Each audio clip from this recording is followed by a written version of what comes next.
All right. Hello. Greetings and welcome, everybody. I am Dave Darrington, and welcome to another episode of Working Out Loud. Today, welcome Josh Kamrath, CEO of Bongo. Happy to have you here. Awesome. Yeah, thanks for having me. Oh, yes. Let me lead into the intro, give you an intro here about what we're going to talk about today, but I'm super stoked. Josh and I had the opportunity to meet at an event a few weeks back, and we were talking about technology. We were talking about learning management systems, and we had a great conversation here. And I thought it'd be relevant for the show, which this show is about learning all the new technologies and software as a service and B2B that are going to help you be successful in your customer education, your customer success, and generally your enablement. So today, what I'd like to talk about is, Josh, have you introduce yourself? And we're going to get into this whole subject of skills validation, which is something for me to set up. It is something that has been really problematic and challenging and difficult for me. And what I want to bring to the space with you and open up the discussion about is, look, in customer education, we're learning a lot of things and we're doing things fast. People that end up in this field that I'm in are not like folks who have been working in, true education services that got this stuff nailed down, that have all these systems. We're coming in fast and working with disruptive technologies like yours.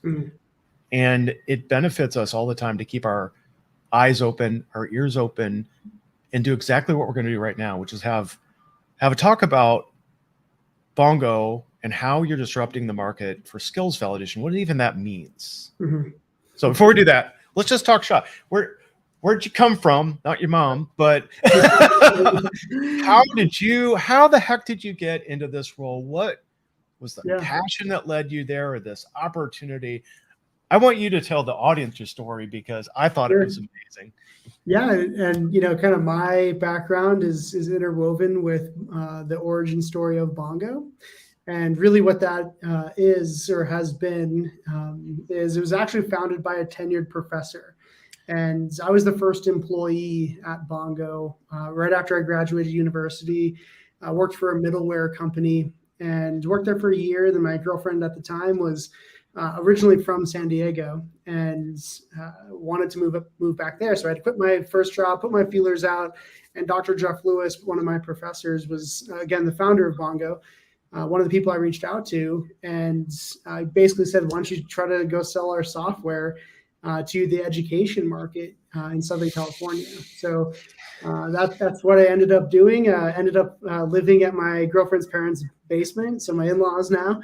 What I thought was going to be just a couple months ended up being, we lived in their basement for 2 years and basically did what I had to do to sell, to grow Bongo at the beginning. Was, bootstrapped for a very long time. And so kind of fast forward a little bit, we, have a pretty significant footprint in education, mostly in higher education. Yeah. And from that professor wanted to go back to, being a professor, right? Teaching again. So myself and 2 other people actually bought Dr. Jeff Lewis out. And that was about 4 years ago. I became the CEO. And we really doubled down on partnership model, right? So taking our technology and instead of selling it directly to an end company, embedding it into a third-party platform, right? And being, basically the Intel inside of learning management platforms or content organizations. And, so that's a little bit origin story around Bongo and a little bit of my history. I would say another pretty pivotal moments is just the shift from focus in education to now absolutely. It basically turns out that what we're doing, validating skills and people's competencies, effectively like the measuring stick on did they learn something and can they apply it. It turns out that fills a much deeper void in corporate L&D, whether it's internal training or training customers, customer education training. So yeah, the last 3 years we've been really focused on the corporate sector and have been growing pretty substantially since then. That's great. And you've talked L&D, you've talked corporate sector, you've talked higher ed. Mm-hmm. And now I always like to take a moment to step aside and talk about what a differentiation is for customer ed. Mm-hmm. So whereas I think education services is pretty known. We know how to get classrooms, and we farm out service, or we issue services for education for other parts of the company, and often these teams are quite large. But now, like, the angle that I was very curious in working with you on is this whole concept of, okay, let me back up and let me talk to my audience. If you're here and you know all this stuff, great, but we're talking about new technology, so bear with me for a sec. The folks that I'm talking to generally on this video podcast is what it is, are really those that are just scrappily trying to get together at first a program, and then to build a roadmap, and then help build an organization that'll eventually scale your knowledge. And what we mean about scaling knowledge is, I'll say it colloquially, dude, I got to do more with less. Totally. I don't have big teams. I don't have a ton of people. I don't have a budget that's huge, so I can't necessarily farm work out.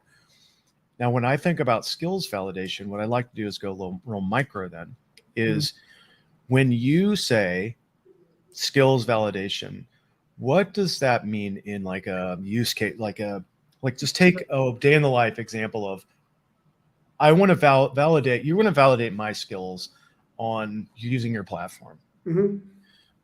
Well, how would you do that as a human being? Like, I'm sitting here, is this like you give me a script and I run through the script and I'm supposed to say all the things? What does it mean to you or the software to have validated my skills? Yeah, and I would say, I think we're all familiar with assessments, like traditional forms of assessment, right? Like multiple choice response. That measures, did something get sponged up, right? Do they retain, and can they regurgitate a fact or figure? What Bongo does is it basically, and you brought up scale. That is like our core emphasis or focus is, can through Bongo, can a learner demonstrate through video assignment or structured video assessments that they can take that knowledge and apply it in a real world setting, right? So and an example, like a use case might be, it's across like I don't even want to put a number on it, thousands or millions of skills, right? But effectively, can they take what they learned, so that maybe it's like a sales briefing or some kind of like a battle card for sales enablement? Can they take that knowledge and apply it, like put it in a real world context, actually talk about it or articulate the knowledge that they were just supposed to learn? So Bongo captures that ability. And then through machine learning and AI tools, validates that they hit on a key phrase or hit on keywords or there you go, a bunch of filler words. So it does so in a proactive manner, as opposed to like a reactive state, right? And if we're talking, you brought up disruption. If we're talking disruption, one of the things it's disrupting is the need for instructor-led training, right? Where it's a one-on-one or a 1-on-10 or 1-on-100 kind of format. And, a subject matter expert is disseminating knowledge, right? Whether it's a lecture or through a role play. That's something that it's been tried and true, like the historic way of doing things, but it doesn't scale like at all, right? And also even worse, it's hard. Like I said earlier, it's hard to measure. Did that actually sink in, and can they apply it? Or do they just, sit there twiddling their thumbs, nodding their head, but then as soon as they leave the boss, or leave the subject matter experts, vicinity, like, they're just not going to apply that knowledge or take what they were supposed to learn and bring it to a sales conversation, or to, it's easy, I think, to center around, the use case of sales, but there's other applied knowledge use cases like nursing, right? Like, can a nurse or a healthcare practitioner, Oh yeah. like properly give stitches, right? Like it's one of the coolest, in my opinion, coolest use cases we've seen at Bongo is having nurses buy like a chicken breast. They'll plop the chicken breast down, make an incision, and then go through the 7 steps it takes to provide stitches to that to a patient. And then no, they're talking through this, or is so they're demonstrating that they can do the skill of providing stitchers, and then they're articulating, okay, step 1 is to provide clean the wound with alcohol. Step 2 is I was economics, so I don't know how to provide stitches, so I don't have that skill. But I think it's a cool, use case or application of Bongo video assessment to, again, validate that somebody has a skill or competency, and do so at scale. Okay, so in there is a bunch of stuff to unpack. So let me tease this one open, because number one, I've got this mortal fear of testing. Okay. This is ironic. This is really ironic, Josh, because I've got a master's degree, I've got other credentials, and I've taken tests, and every time I go to do those things, I get this like horrifying feeling, right? What are they really going to be grading on? But this is so now let's talk skills validation, and this is the golden, like this is the dream of many of us. I like to talk about train the trainer. Oh, yeah. Enablement is kind of train the trainer. When we talk about enabling person, I'll say this again out loud. I call enablement weaponized education, because, and it shouldn't sound negative, because it's actually very positive. I have to get you something, Josh, in your head, and you need to parrot this back, or we flip the table. Sales enablement is really important, or just enablement in general, customer success enablement. The mission there is, I have a narrative, and you're my manager, and say, Dave, okay, we're gonna sell the what out of this thing, but we've got to say these 3 things. Yeah, exactly. One, hey, your hair looks great. 2, your shirt I'm just like that. You have to like have this narrative of things that are always going to come up in conversation. Now, the thing about that is that puts me in what I call professor mode learning. Okay. What I mean by that is, and we're talking about your mentor and former boss who was, a professor.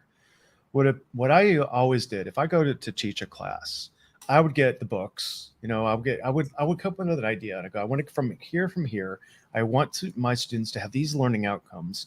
And then now I look at myself as a facilitator.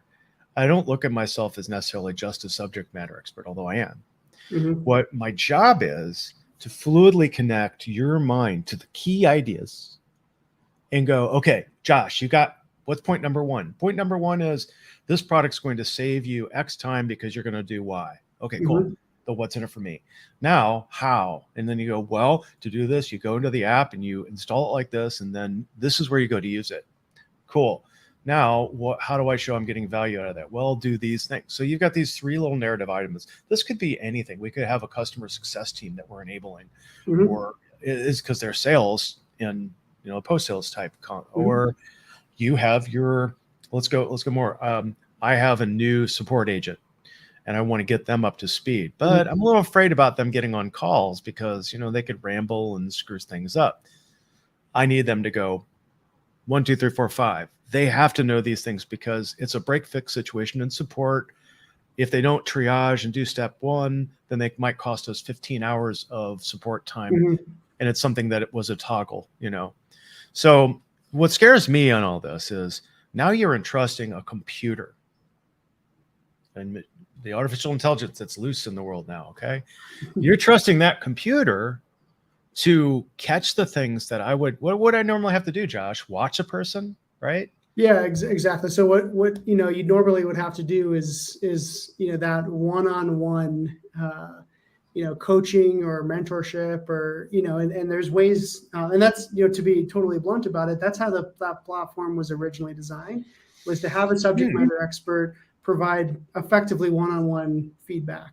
And then it evolved to facilitating peer review and feedback. Those things are, and you hit it on the head, with very important in education, where the expectation is that a professor provides training. But in the corporate worlds, that doesn't scale, and there's the expectations are different. And being able to provide automated feedback, to unpack that, it's a few items. One, it scales much more fluidly and just better. But two, that use case of, did they say the correct thing, or did they say it accurately or in the right sequence? Those are things that computers and algorithms can do extremely well. So it's not sentient. It's not like replacing the human. There's a lot of workflow and components that extraordinarily expedite things, especially the feedback process. But there still is, some subject matter expert or some manager creating the assignments, authoring the assignments, and ultimately validating that, okay, this is the correct phrase that should be said.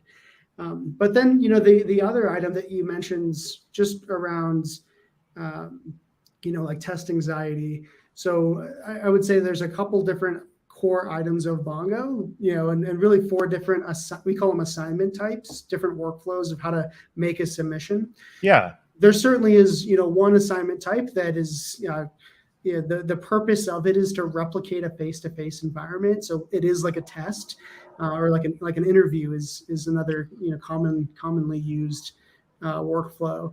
But it's validating right then and there. Does that person have a deer in the headlights look, or can they nail an answer or a rebuttal?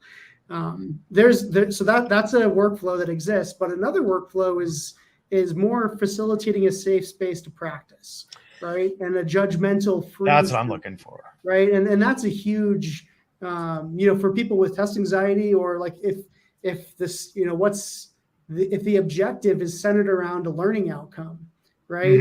I think it's human nature to get inside your own head of, oh, my boss is going to watch this, and that's a predetermined,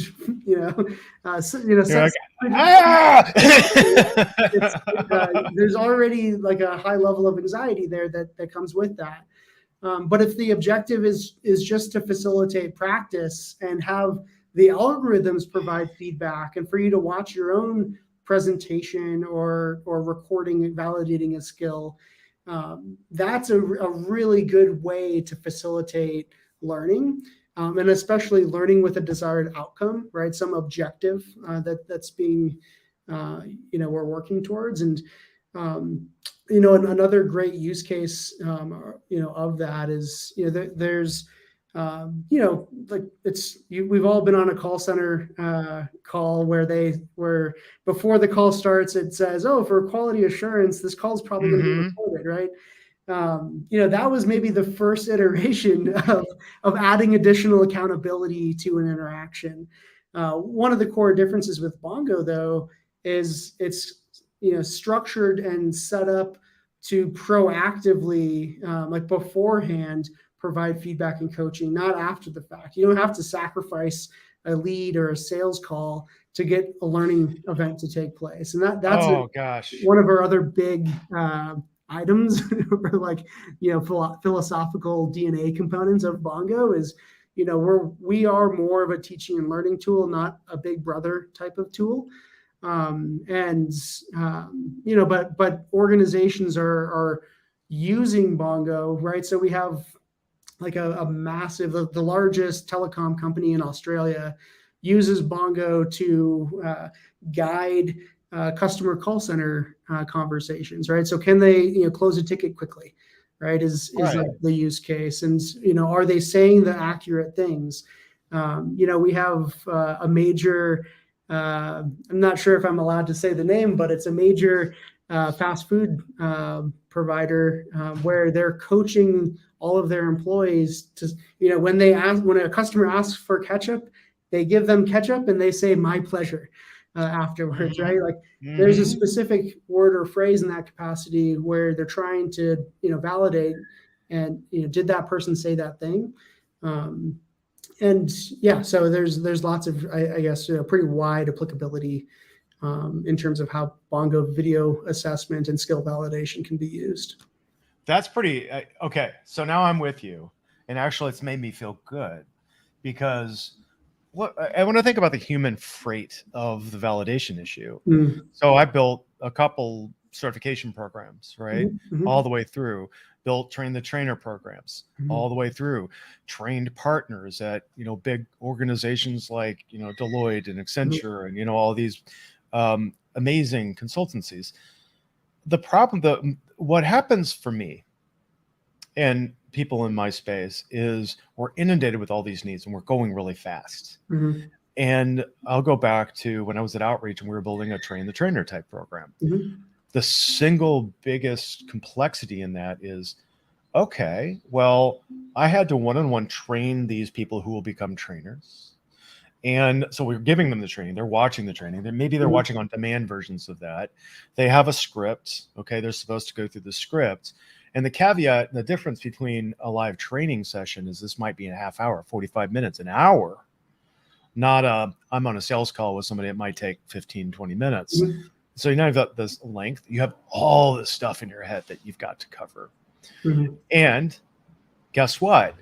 Who has to check out that person on the other side of the phone? Now we're enabling remotely. Mm-hmm. Now, this is another big problem because I can't be in the room with you, Josh. Exactly. And how many train, so you do those train the trainers sessions, you might, if you train 5 people watching that 30 or 60-minute recording of them, doing the implementation or what was supposed to be trained, although it takes 5 hours, it's a doable task, right? It's doable at But that point. If you're trying to do a train the trainer and you have 500 people or 22,000 people that you're trying to, both give, transfer that knowledge, but then validate, like, can they actually do it? It's literally an impossible task. No one can spend 20,000 hours, an entire year, of labor time validating that all these people actually can articulate what was being trained. But Bongo can do that automatically. Can give that validation for those, in that case, 20,000 people that were just enabled or trained. It can validate, okay, this group, they, got 70% of the key phrases. Like, they're probably in a pretty good spot. This other group that went through the exact same training, they only said 15 of the phrases, or 15% of the phrases. Like, probably should go back and give them some additional training. Or not give them certification, or they don't get their bonus. No. Yeah, and actually, that Australian telecom, they've actually changed their compensation structure based off for these call center people based on their Bongo performance, right? So they're doing basically check-ins every month to validate, okay, the how conversations change or new features or new programs. It's not Comcast, but it's similar to one of those, Comcast or like an ISP. And this organization, they're basically freezing their bonuses, quarterly bonuses, based off of not just completion, but also like performance of that completion of Bongo assignments. Oh my gosh. It's like, okay, that's pretty high stakes right there. But it's driving the desired learning outcome, right? They're practicing and they're making alterations to how they're articulating and demonstrating their knowledge or skills. This organization's, been super, super happy with it. And like I said, obviously they're changing how they're compensating people. So it's pretty high stakes. Well, okay. This is exactly why I wanted to talk to you about this, Josh, because now I see how you fit. The thing is, in education, I think there's, if anybody's watching this and doesn't agree with me, let's argue. But my assertion right now is that this field of enablement of customer education, even L&D, even like everybody's being forced to change so dramatically. And the reason why my field and enablement fields are like hot right now is because all of a sudden we realize, oh man, now there's a way to do this thing. And this thing, I'll tell you the story of enablement that I've seen time and time again, because I've worked adjunct to enablement teams. I've been them. The hard part about it is exactly what you say. It's at scale. Customer education is about getting people to learn the product and how the use cases apply to doing your job at scale. And one of the biggest problems we've always had is, well, I can train you, John. You're trained. Exactly. You're trained. I trained you. Oh, now you screw it up. And then my boss comes back to me and is like, Josh ain't trained. Well, and that is like the crescendo, like that is exactly Bongo's DNA is, you know, I can sit through a training. It doesn't mean I can actually apply that knowledge, right? Yeah. With Bongo, we can validate, we can be the measuring stick. Can that person take what they were supposed to learn and actually apply it in a real world context? Like, and you know, the age old adage of like, what gets measured gets done, right? So if Bongo's the measuring stick and, you know, an organization, a customer training organization, you know, they set the criteria, like someone like yourself, Dave, you'd set the criteria of what's getting measured. Bongo automatically validates, okay, that person said those things or said those phrases. Yeah. They said Sony is better than Vizio because, right?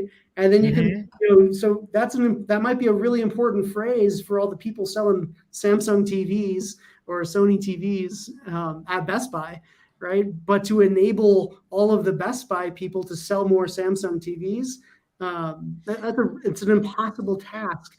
It's an impossible task. Traditional, you know, if you're doing it with traditional tools, right? Bongo unlocks that scalability and that skills validation element. I love this. And you know, I've got the book up here somewhere on Kirkpatrick's model. Oh yeah, Kirkpatrick, yeah. Right. And so this is so fun, because when you start getting into all these different technologies, I think what you're seeing on the other side, like the felt experience of having to wrangle or now grok and utilize the technologies that are coming at us, is why in SaaS, I think we're probably a disruptor in education, because we're in SaaS and we're naturally solving these problems like you're solving and aggregating this bolus of, okay, I've got Bongo to do this. I've got my LMS to do this. And my LMS is specialized for B2B SaaS. And then I've got, I use Gong, and Gong is that kind of similar approach, but it's doing a little bit different thing. And now looking at sentiment. How much did I talk? And did I shut up more of the time and let you talk? Right. So all these cool things are going in there as little like solutions to all the problems I have at scale along the way.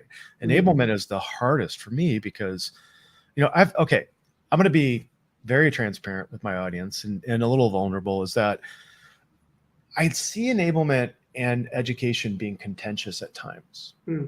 And I think the contentiousness comes from the amount, like, we need to be able, like, enablement also needs to be able to benefit from the same kind of things that customer education does. When I talk customer education, I'm talking about getting away from a large volume of live training, and away from the classroom entirely, and meeting people where they are in their moment of need. Now, an employee, you would argue, oh, well, they're not the same as a customer. No, they need to know more, but they need to know the same thing the customer does, and they need to be exposed to what the customer is being exposed to from an educational point of view. What materials do we have? How many times do I go to my CSMs, my salespeople, and they go, well, I didn't know you had training for that. If I knew that, I would have sold it. Yeah. All right. Well, part of my enablement should be in my Bongo skills validation. Did you, at the end of your call, say, hey, please go to my university here, and if you need a request for live training, it costs X, and you can go here to get that.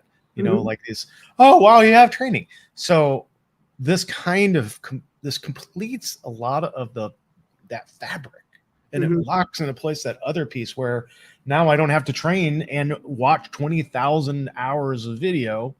Exactly. Actually, it would be more, because, and here's the other side. The human part of the equation is, hey, Josh, you know what? You're going out for this new support role. You got to be really technical. You got to do all these things. You know what? Go read this book. Now go practice. I'm not even recording. You will only get the score. Exactly. And practice so you feel comfortable. And then you need to check out, not give you the raise. You got the technician 2 position. You crushed it. And that's embedded in your brain. It's not coming out. Totally. Yeah. And that's exactly, a big part of our philosophy is again, trying to be proactive as opposed to, and nothing, I think Gong's an awesome tool and there's a number of competitors, but those are all reactive tools. They're reactive. They're sacrificing, something went poorly in a customer conversation, and, to trigger a learning or like intervention type event. Conversation, whereas Bongo, our objective is to do those things proactively, and also in many more use cases, right? So some of those other tools like Gong or other sales enablement tools, I guess in my opinion, are prohibitively expensive, and Bongo, we have a quite a bit different pricing philosophy that it's hardly even compares. But we're applicable to a lot more use cases or departments, and especially when it's customer education, right? It's you're not able to spend $1,000 per training event your customer, right, or per learner, like that's just completely cost prohibitive, right? Whereas with Bongo, it's the thought process is a lot more volume, a lot more applicability across departments, but and in turn a lot lower price point per learner, per user. Yeah, and you want people to use it. Mm-hmm. You want people to use your platform because what we were talking about. Okay, you've got comfort level, you've got scale, you've got the amount of time that it takes to train somebody. Mm-hmm. You're really giving them that in a couple contexts. So now we're starting to get these applications that are sandboxes for mm-hmm. our experience. And I wanted to go back to what you'd said before. I've worked for a large sales engagement mm-hmm. Company. And the whole thing was, look, everything that we do impacts our ability to sell. Our education impacts our ability to mm-hmm. sell. If I understand the product base and how many people go into a company, I mean, I've done this too. Dave, can you tell me blah, blah, blah, and how to use a product? I've been here for 2 years and I don't know. Yeah. Okay. Shame on me. But if you had a nice university and an enablement part of that university so this is why I don't distinguish. The only difference that I see between enablement and customer education is you go further with enablement. Mm. You say, okay, you need that. And so your customer education people should be building the product side, where the enablement team now has to go, they need these tools that you have, Josh, right? Mm-hmm. So they got to go, okay, I've got a field of 1,000 people. And in this field, and this is the horrible experience of it. 1,000 people in the field, I need to train them. I've seen teams burn out and flame out and people quit and go to another job mm-hmm. because that task was infuriatingly complicated. Mm-hmm. But now if you're telling me I can go stand up in my LMS, an internal LMS, it's not quite L&D. It kind of is. Exactly. It's kind of this gray in between zone. It's a mush, you got a product, whatever. But now I could go out and say, Josh, I want to be the best salesperson on the floor. I'm going to learn everything. Mm-hmm. I go through this. I do my skills validation several times. I got aces, I rock it. And now I'm confident that I can do my job, and I did it in my own time. It could be at night because I'm a salesperson. I don't want to lose cycles during the day. There's another reason why you don't want to train your people during the day. Mm-hmm. But then it's taking out of their night. So it's a very fine balance for our workforce when we talk about enablement, because they don't have the time, yet you've got to force them to take the time, and you have to have the infrastructure in place from a technology and human being standpoint to empower it. Mm-hmm. So, gosh, and so hard. It allows it to be, it allows teams like the ones that you've led to hold those users accountable to the learning, right? So the company puts all this investment and energy into equipping and enabling, and providing training or customer education. But if there's not an effective way to measure that, it's really hard or difficult to prove ROI. At least with traditional forms of assessment, and that's one of the another core element of what Bongo can provide is, it allows people to see, okay, there's something tangible evidence that this person has this skill. They can both they can feel confident, but then the management teams can feel confident that training was like worth it, if that makes sense. Well, yeah, because you've got three things happening. So let's pretend we role played and we just did, I took you through all the stuff and you just trained back, you did teach back. And I'm like, Josh, but okay, now I'm a human being. Like, well, I forgot the first thing that you did, but then the second thing was cool. Yeah. And then I got tired. Exactly. So where am I writing this down? It's somewhere. But with a platform and automation and AI, now we've done several different things. One, you've given me a confidence because I practice. Two, we have a documented repository of not just the score, but actually the video. And the video contains the nuance. So then you could say, okay, well, I'm going to go back and look at Dave. Did Dave do okay? Well, he got high marks. I don't have to look at his thing. And if it was like 100 out of 100, but then you might need to go back and spot check or something like that. Now your boss comes up and is like, Dave, that Dave guy. For sure. Like, you really think we want to put him like, like, this is a real scenario. Let's play act. Okay. You're my boss. I'm a new trainer coming on board. I'm going to a big corporation to give a week-long training. And you're like, is Dave ready? And your boss is like, is Dave ready?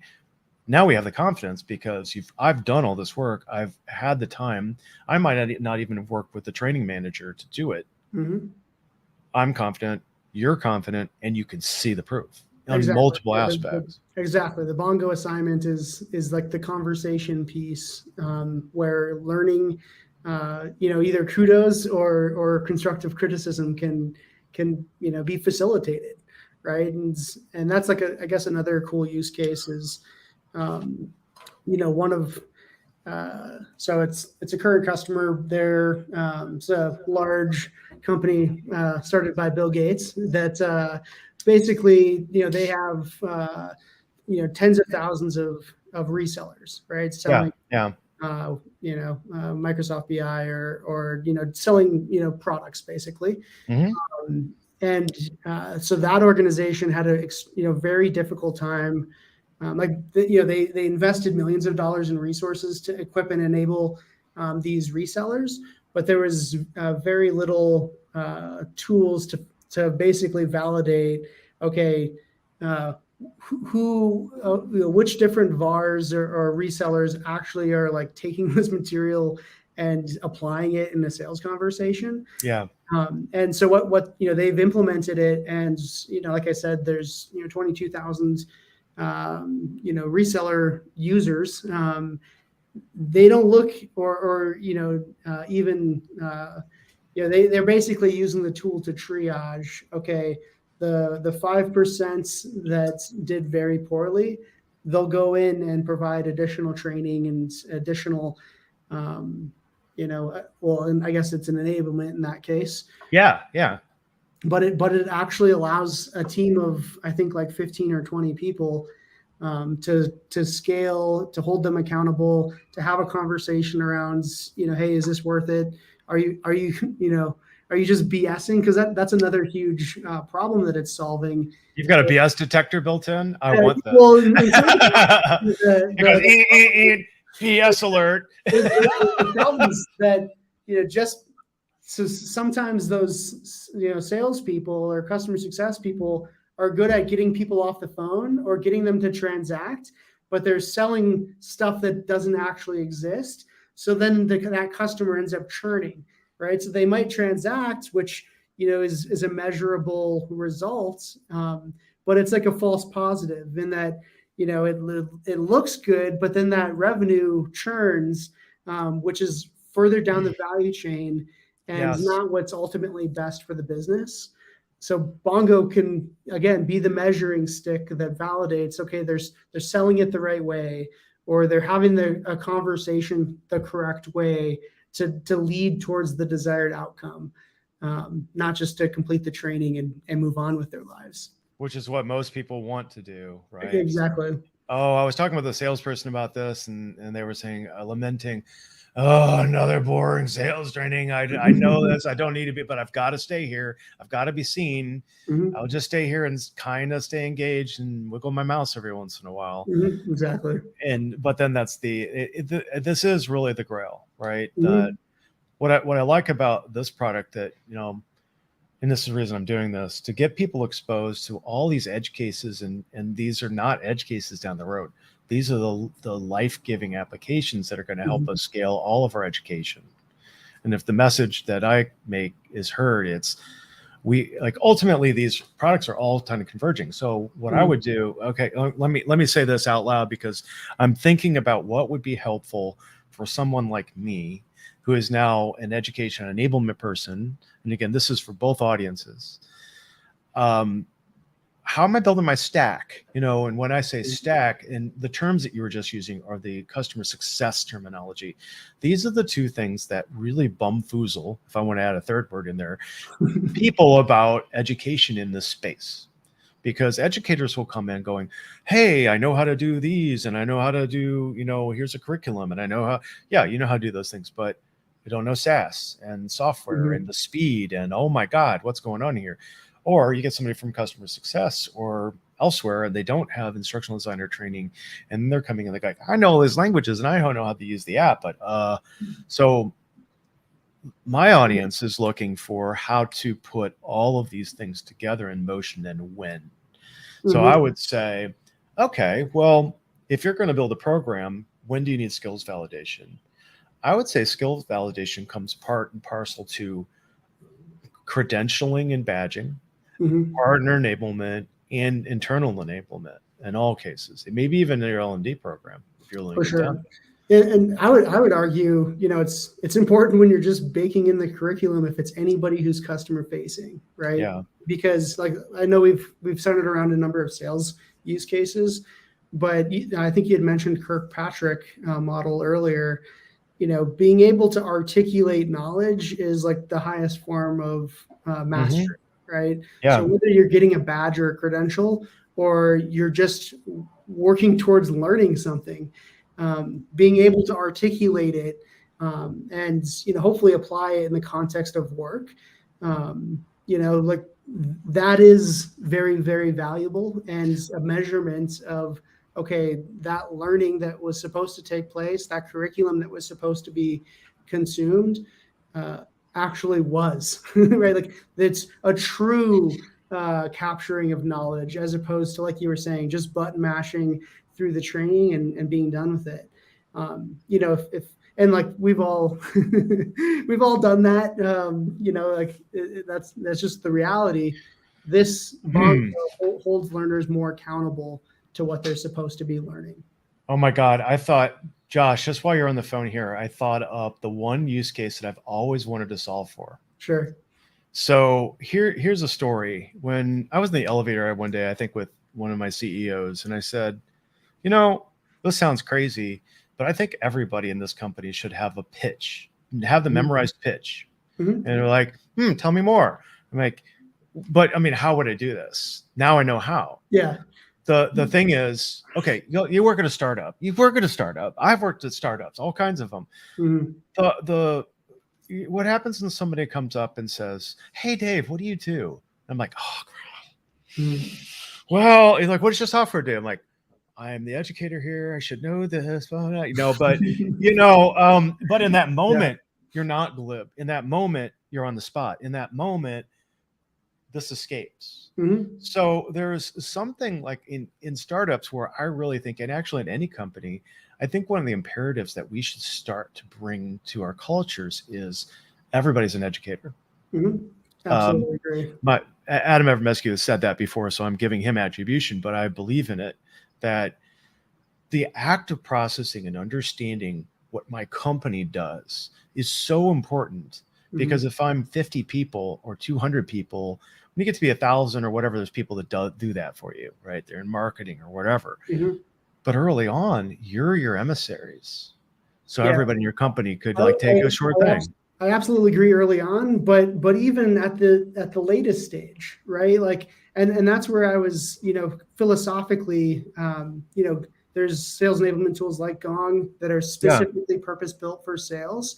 We have a different philosophy because of exactly what you just described, right? Like a lot of times, much more often, the sales opportunity is actually taking place without a salesperson on the phone, right? It's someone from the call center, or it's someone from the support team, or it's someone who's not in the sales department advocating or evangelizing that company's value proposition. And that's exactly why Bongo, has the philosophy that we have of not being exorbitantly expensive and trying to, solve use cases and cater to departments across the whole company, right? It's the engineer. Like, that's one of the coolest things is at the majority of our partnerships, that use case that you just described, they incorporate Bongo in, they're not like, around Bongo. And they use Bongo to validate that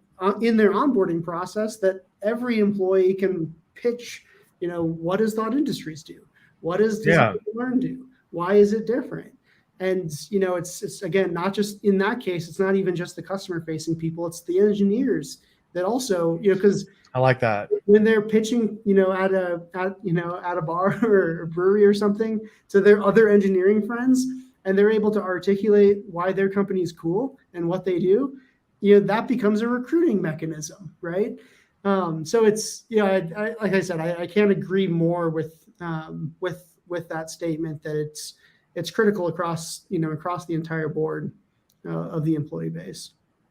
But the difference now, Josh, is that's attainable. Exactly. In a realistic sense, because we're not recording it. We're not doing a playback. We're not farming it out to somebody who could do it more cheaply elsewhere to watch that video like we do in, you do that for flagging. What do we call that? Proxying. Proctoring. I'm sorry. Proctor exams. Like, I could see this kind of getting in that space because you're technically proctoring words. And instead of making sure people aren't doing wrong things, you're cueing on what they're saying to give them that improve as opposed to like catch them cheating. Right? Yeah, that's the punitive stuff I don't like. Exactly. I do like you're going to help me. Yeah, I biffed that. I didn't say it right. But going back to what you're saying, it's one of the most important thing for human relationships is that I can transition knowledge intelligibly. And that if I go, okay, hey Josh, hold on, I'm looking up like that. I'm simulating this exact experience. I'm looking up in Google. I can't talk and do things at the same time. Oh, I found it right here, Josh. It's blah blah blah blah blah. And then you're like, well, that was crappy. You don't know, just like, because in that moment I showed you I did not know what my pricing was, or I didn't know what my value prop was glibly. And those things are, and that's why I go back into professor mode learning. Professor mode learning is the deep learning where I can get up and do my shtick, which is, hey, I can give a 6-hour class and a workshop on customer education and tell you everything you need to know. Why? I've done this 7 years and it's in my blood, literally. It's itchy. Sure. This is so cool. So we'll start. I think we should start wrapping up. But where do you think we're headed now? That like this, you're getting into education. You're in education squarely now, Josh. You've got a voice. You've got skin in the game. Like, how do you think this is going to be helping transform the market for us? Like, we've talked about Gong and other stuff. This is new, I think, in a really important way. Where do you think we're going? Yeah, I'd say, there's, I could say where Bongo's going is, working towards, you had mentioned a software, so there's, point in time training, but a lot of organizations have high velocity training as a need. And one of the reasons it's really difficult to provide is it's always changing, right? Or the features are changing, or the pitch is changing.